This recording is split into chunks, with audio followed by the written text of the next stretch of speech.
அஸ்ஸலாமு அலைக்கும் வரஹ்மத்துல்லாஹி வபரகாத்துஹு. அன்புக்குரிய இஸ்லாமிய சொந்தங்களே, அருமை உறவுகளே, ஒரு குழு நஜிது தேசத்திற்கு போய்விட்டு மிக சீக்கிரமாக திரும்பி வந்தார்கள். ஆனால் அதிகப்படியான போர் செல்வங்களை கொண்டு வந்தார்கள். அதை பார்த்து ஆச்சரியப்பட்டு ரொம்ப சீக்கிரமாக வந்துட்டாங்களே, ஆனால் நிறைய போர் செல்வத்தை கொண்டு வந்திருக்காங்களே, இந்த மாதிரி ஒரு குழுவை நான் பார்த்ததே இல்லை என்று சஹாபாக்கள் பேசிக்கொள்கிற நேரத்திலே ரசூலுல்லாஹ் சொன்னாங்க, நான் ஒரு குழுவை பற்றி, நான் சிலரை பற்றி சொல்லட்டுமா? அவங்களும் சீக்கிரமாக அந்த விஷயத்தை செஞ்சு முடிச்சிட முடியும். ஆனால் அந்த விஷயத்தை செய்கிறதுனால அவங்களுக்கு கிடைக்கக்கூடிய செல்வம் போர் செல்வத்தை விட அதிகமானது, ரொம்ப அதிகப்படியான நன்மையை அல்லாஹ் தருகிறான் அப்படின்னு சொல்லிட்டு ஃபஸ்ட்டு பாயிண்டாக ரசூலுல்லாஹ் சொன்னாங்க, ஃபஜர் தொழுகையை ஜமாத்தோடு அவர் நிறைவேற்றுவார். ஃபஜர் தொழுகுவதனால் கிடைக்கக்கூடிய 7 விதமான பலன்களை இதற்கு முன்னால் நான் உங்களுக்கு பதிவு செய்த அந்த காணொளியில் நான் பதிவு செய்திருக்கிறேன். தேவைப்படக்கூடியவர்கள் டிஸ்கிரிப்ஷனிலே அதனுடைய லிங்க் இருக்கிறது. அந்த வீடியோவிலே போய் நீங்கள் ஃபஜர் தொழுவதனால் கிடைக்கக்கூடிய 7 பலன்கள் என்ன என்பதை பார்த்து கொள்ளுங்கள். தொடர்ச்சியாக இரண்டாவது பாயிண்ட், இரண்டாவது தன்மை யார் என்னவென்றால், ஃபஜரை தொழுது முடித்துவிட்டு அந்த தொழுத இடத்திலேயே அமருவார். அமர்ந்து அல்லாஹ்வை திக்ர் செய்வார். தனக்கு என்ன திக்ர் தெரியுமோ அதை கொண்டு செய்வார். எனக்கு அல்லாஹ் அல்லாஹ் என்று மட்டும்தான் சொல்ல தெரியும், பரவாயில்லை, அதையே சொல்லுவார். எனக்கு சுபஹான் அல்லாஹ் அல்ஹம்துலில்லாஹ் அல்லாஹ் அக்பர் மட்டும்தான் தெரியும், பரவாயில்லை, அதையே சொல்லிக் கொள்வார். லா இலாஹ இல்லல்லாஹ் தெரியும், பரவாயில்லை, சொல்லுவார். எனக்கு ரொம்பவெல்லாம் பெரிதாக ஸலவாத் எல்லாம் தெரியாது, ஸல்லல்லாஹு அலா முஹம்மது ஸல்லல்லாஹு அலைஹி வஸல்லம் மட்டும்தான் தெரியும், பரவாயில்லை, அதை சொல்லிக் கொண்டிருப்பார். எதுவரை அவர் அந்த திக்ரை, அந்த தஸ்பீகை செய்து கொண்டிருப்பார் என்றால், சூரியன் உதிக்கும் வரை. வைத்துக் கொள்ளுங்களேன், இப்பொழுது 5:45 ஃபஜருடைய ஜமாத் பள்ளிவாசல் நடக்கிறது. ஃபஜர் தொழுகை முடிப்பதற்கு ஒரு 10 நிமிடத்திலிருந்து 15 நிமிடங்கள் ஆகலாம்.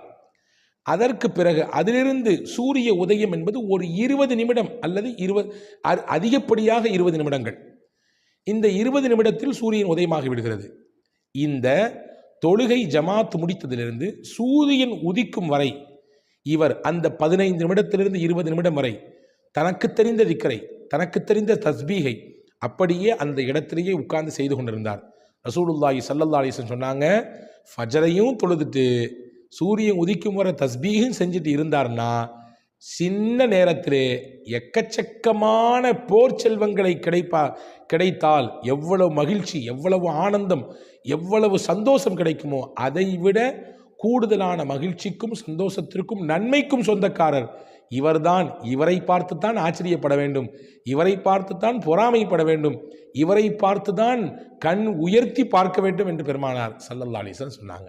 அன்புக்குரிய சகோதரர்களே, இந்த ஹதீஸ்ல ஒரு செய்தி நமக்கு ரசூலுல்லாஹ் சொல்றாங்க, ஃபஜரை தொழுது முடிச்சோன்னு வேகமாக இடத்த காலி பண்ணிடக்கூடாது. பொதுவாகவேங்க ஒரு விஷயத்தை நான் உங்களுக்கு இந்த காணொலியின் வழியாக சொல்கிறேன். தொழுகை முடிந்தவுடன் இமாம் சலாம் கொடுத்துட்டாருன்னா வேக வேகமாக இஞ்சி வெளியே போயிடணும் அப்படின்னு நம்ம நினைப்பு உள்ளவர்களாக இருந்தால், அந்த விஷயத்தை செய்து கொண்டிருந்தால், இனி நாம் அதில் கொஞ்சம் ஒரு சின்ன மாற்றம், திருத்தம் செய்து கொள்வோம். என்ன திருத்தம்? இமாம் சலாம் கொடுத்தவுடன் ஜமாத்தோடு தொழுதால் அதே இடத்தில் கொஞ்ச நேரம் அமருவோம். தனியாக தொழுதால், தொழுது முடித்து சலாம் கொடுத்தவுடன் உடனே முசல்லாவை மடக்கி விட வேண்டாம். பெண்கள் கொஞ்ச நேரம் அதே இடத்தில் அமருவோம். நீங்கள் கேட்கலாம், என்ன காரணம் அப்படின்னு. தொழுத இடத்தில் அமர்ந்திருப்பது என்பது அது ஒரு பரக்கத். பரக்கத் என்பது மட்டுமல்ல, மலக்குகளின் துவாவை நமக்கு பெற்றுத்தரும். மலக்குமார்கள் துவா செய்கிறார்கள். யாருக்காக துவா செய்கிறாங்க? நிறைய பேருக்கு மலக்குகள் துவா செய்கிறாங்க. அந்த நிறைய பேருடைய பட்டியலில் முக்கியமாக யார் இருக்கிறா தெரியுமா? தொழுகை முடிந்தவுடன் அதே இடத்திலே கொஞ்ச நேரம் சும்மா உட்கார்ந்துருக்காரு. நீங்கள் துவா செய்கிறீங்க, திக்ர் படிக்கிறீங்க, அல்லது குர்ஆன் ஓதுறீங்க, அல்லது உங்களுக்கு தெரிந்த ஏதாவது நல்ல விஷயத்தை கொஞ்சம் அப்படி நீங்கள் சிந்தனையில் ஓட்டி பார்த்துட்டு அதெல்லாம் அடுத்து சும்மா உட்காந்துருக்கீங்க. ரசூலுல்லாஹ் சொன்னாங்க, தொழுகை முடிந்தவுடன் அதே இடத்தில் எவ்வளவு நேரம் ஒருவர் அமர்ந்திருப்பாரோ அவ்வளவு நேரமும் மலக்குகளுடைய துவாவை அவருக்கு அல்லாஹ் கொடுக்கிறான். மலக்குகள் இவருக்காக வேண்டி எல்லா இடத்துலையும் துவா செய்கிறார்கள். யா அல்லாஹ் இவருடைய பாவத்தை மன்னிச்சிரு, யா அல்லாஹ் இவருக்கு ரஹ்மத் செய்யி, யா அல்லாஹ் இவருடைய காரியத்தை லேசாக்கி கொடு, யா அல்லாஹ் இவருடைய சங்கடத்தை நீக்கி கொடு, யா அல்லாஹ் இவருடைய எல்லா தேவையும் பூர்த்தியாக்கி கொடு என்று மலக்குகள் அந்த மனிதருக்காண்டி துவா செய்கிறாங்க. அது 2 நிமிஷம் உட்கார்ந்தாலும் சரிதான், 2 மணி நேரம் அந்த இடத்துல உட்கார்ந்தாலும் சரிதான். நீங்கள் எவ்வளோ நேரம் உட்காரன்றதை நாம தான் முடிவு பண்ணணும். எனவே அன்பான பெருமக்களே, தொழுகை முடிந்தவுடன் அதே இடத்தில் அமர்ந்திருப்பது மலக்குகளின் துவாவை பெற்றுத் தருகிறது. பிரத்யேகமாக ஃபஜ்ர் தொழுது விட்டு நாம் அந்த இடத்தை விட்டு உடனே காலி பண்ணிடக்கூடாது. கொஞ்ச நேரம் உட்கார்ந்துருக்கணும். ரசூலுல்லாஹ்வுடைய வழக்கம் என்னென்னா, ஃபஜ்ர் தொழுதாங்கன்னா உடனே முஸல்லாவை மடக்கிட மாட்டாங்க, எந்திரிச்சு போயிட மாட்டாங்க. அந்த இடத்தில் அப்படியே கொஞ்ச நேரம் அமர்ந்திருப்பார்கள். சொல்லப்போனால் சூரியன் உதிக்கும் வரை அதே இடத்தில் அமர்ந்திருப்பார்கள். ஹதீதிலே வந்திருக்கிறது, ஒவ்வொரு வருடமும் ஹஜ்ஜிக்காக வேண்டி லட்ச மக்கள் தங்களுடைய நாட்டிலிருந்து பயணப்பட்டு போகிறாங்க இல்லையா? எத்தனை லட்ச மக்கள் அங்கே போகிறாங்க, 45 லட்சம், 50 லட்சம், 55 லட்சம்னு ஒவ்வொரு வருஷமும் அதனுடைய அந்த அளவுகள், கணக்கீடுகள் நமக்கு வருகிறது, பார்க்கிறோம். ரசூலுல்லாஹ் சொன்னாங்க, ஒவ்வொரு நாளும் உங்களால் பரிபூர்ணமான ஹஜ்ஜையும் உம்ராவையும் அந்த நன்மையும் உங்களால் பெற முடியும். என்னங்க சொல்கிறீங்க? ஹஜ்ஜிங்கிறது துல்ஹஜ்ஜி மாதத்தில் அந்த குறிப்பிட்ட நாட்களில் செய்யக்கூடிய ஒரு அமலாச்சே, அது எப்படி ஒவ்வொரு நாளும் செய்ய முடியும்? அந்த நன்மை எப்படி ஒவ்வொரு நாளும் பெற முடியும்? ஹஜ்ஜினுடைய நன்மை சாதாரண நன்மையா? ரசூலுல்லாஹ் சொன்னாங்க, கயௌமின் வலதத்துஹு உம்முஹு, அன்று பிறந்த பாலகனாக அல்லாஹ் கொடுக்கிறான். அன்று பிறந்த பாலகனிடத்திலே எப்படி எந்த அழுக்கும், எந்த பாவமும், எந்த தீமையும் இருக்காதோ, பரிசுத்தமாக அந்த பிள்ளை இருக்குமோ, அப்படித்தான் ஹஜ்ஜிக்கு பிறகு ஒரு ஹாஜியினுடைய அந்த நிலையை அல்லாஹ் மாற்றிவிடுகிறான். கபூலியத்தான ஹஜ்ஜாக இருந்தால், அங்கீகரிக்கப்பட்ட ஒப்புக்கொள்ளப்பட்ட ஹஜ்ஜாக இருந்தால் அதற்கு கூலி சொர்க்கத்தை தவிர வேறில்லை என்று பெருமானார் ஸல்லல்லாஹு அலைஹி வஸல்லம் சொன்னாங்க. சொர்க்கம் கிடைக்குது ஹஜ்ஜில், ஹஜ்ஜின் மூலமாக அன்று பிறந்த பாலகனாக மாறக்கூடிய வாய்ப்பு கிடைக்குது. இதெல்லாம் ஹஜ்ஜின் மூலமாக கிடைக்கக்கூடிய பலன். ரசூலுல்லாஹ் சொன்னாங்க, இந்த ஹஜ்ஜினுடைய நன்மையை பரிபூரணமா, உம்ராவுடைய நன்மையை பரிபூரணமா ஒவ்வொரு நாளும் உங்களால் பெற முடியும். அது என்ன தெரியுமா? அதுதான் ஃபஜர் தொழுது முடித்ததற்கு பிறகு அதே இடத்திலே அமர்ந்து கொஞ்ச நேரம் திக்ரு செய்வது. சூரியன் உதயமானதற்கு பிறகு 2 ரக்காய் தொழுது விட்டு வீட்டுக்கு போவது. இதை யார் வழக்கமாக தினசரி செய்கிறாரோ, டெய்லி ஒரு ஹஜ்ஜினுடைய நன்மை, டெய்லி ஒரு உம்ராவுடைய நன்மை. ஹதீஸினுடைய வாசகத்தை கவனிங்க.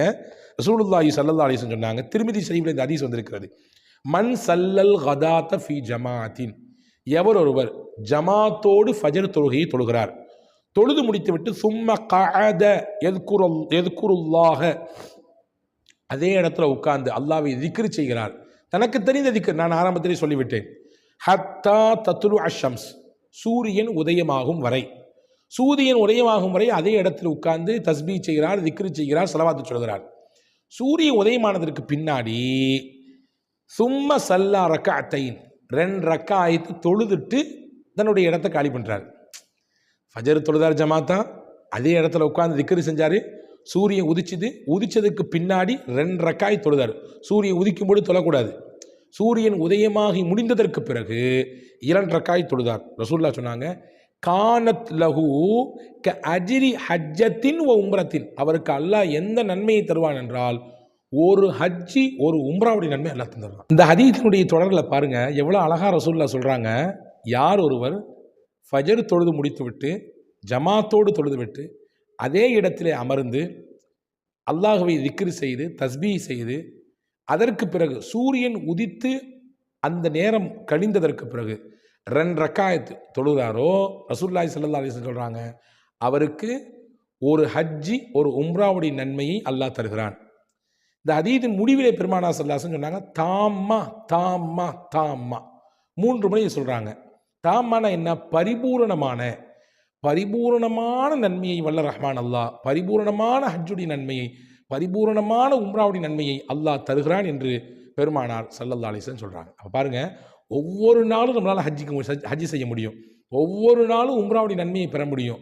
எப்படி அப்படின்னா, ஃபஜர் தொழுதுட்டு அதே இடத்துல உட்கார்ந்து திக்ர் தஸ்பீ, சூரியன் உதித்ததற்கு பிறகு 2 ரக்காய் தொழுகை, இஷ்ராக்குடைய தொழுகைன்னு சொல்கிறாங்கல்ல, அந்த 2 ரக்காய் தொழுகையை முடித்ததற்கு பிறகு இந்த நன்மையை நம்மால் பெற்றுக்கொள்ள முடியும்.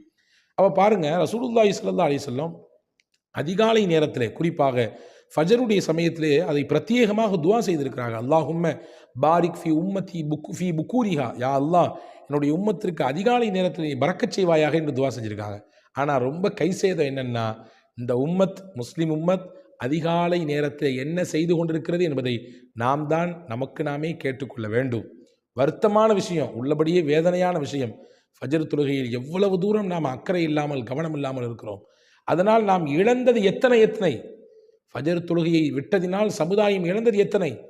நீங்கள் ஒன்றை மட்டும் குறித்து வச்சுக்கோங்க. என்னைக்கு முஸ்லிம் சமூகம் உலகத்திலே உலகெங்கிலும் இருக்கக்கூடிய முஸ்லிம் சமூகம் ஃபஜர் தொழுகையிலே ஜும்ஆ தொழுகையை போன்று கலந்து கொள்வதற்கு துவங்கிவிட்டார்களோ அந்த நேரத்தில் முஸ்லிம் உம்மத்தை எதிர்ப்பதற்கு யாராலும் முடியாது. முஸ்லிம் உம்மத்தினுடைய ஈமானிய வலிமை கூடிவிட்டது என்பதின் அர்த்தம் அதுதான்.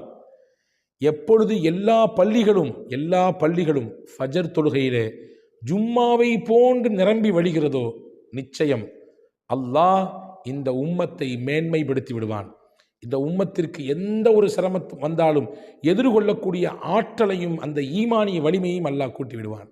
ஆனால் வீடுகளிலும் சரி பள்ளிகளிலும் சரி ஃபஜருடைய நேரத்தில் ரொம்ப பலவீனமாக இருப்பதை பார்க்கிறோம். இந்த புனித ரமதானிலிருந்து நாம் ஒரு உறுதி கொள்வோம், ஃபஜரை இனிமேல் நான் தவறவிட மாட்டேன். அதே போன்று ஃபஜர் தொழுவதற்கு பிறகு இந்த நன்மையை பெற்றுக்கொள்வதற்கும் நான் முயற்சிப்பேன் என்று ஒரு நியத்து வைப்போம். அல்லாஹ் தௌஃபீக் செய்வானாக. அதிகாலை நேரத்தை எந்த சமுதாயம் பயன்படுத்தி கொண்டதோ அந்த சமுதாயம் அது பொருளாதார ரீதியாக பயன்படுத்தினாலும் சரிதான், அறிவு சார்ந்த துறைகளில் பயன்படுத்தினாலும் சரிதான், கல்வியை வளர்த்து கொள்ளக்கூடிய விதத்திலே பயன்படுத்தினாலும் சரிதான், அல்லது இன்ன பிற எந்த தேவையில் பயன்படுத்தினாலும் அந்த தேவையை, அந்த முயற்சியை, அந்த குறிக்கோளை நிச்சயம் அவர்கள் அடைந்தே தீர்வார்கள் என்பது நமக்கு சமகாலத்தினுடைய நிகழ்வும் சரி வரலாறும் சரி அதுதான் நமக்கு சொல்லித் தருகிறது. எனவே இந்த விஷயத்தின் மூலம் நாம் தெரிந்து கொண்ட செய்திகள் இதுதான். வல்ல ரஹ்மான் அல்லாஹ் இந்த மேல் சொன்ன ஹதீதுகளின் மூலமாக நல்லமல் செய்யக்கூடிய நல்ல வாய்ப்பை உங்களுக்கும் எனக்கும் எல்லா மக்களுக்கும் வழங்குவானாக. ஆமீன். வஸ்ஸலாம். அஸ்ஸலாமு அலைக்கும் வரஹ்மத்துல்லாஹி வபரகாத்துஹு.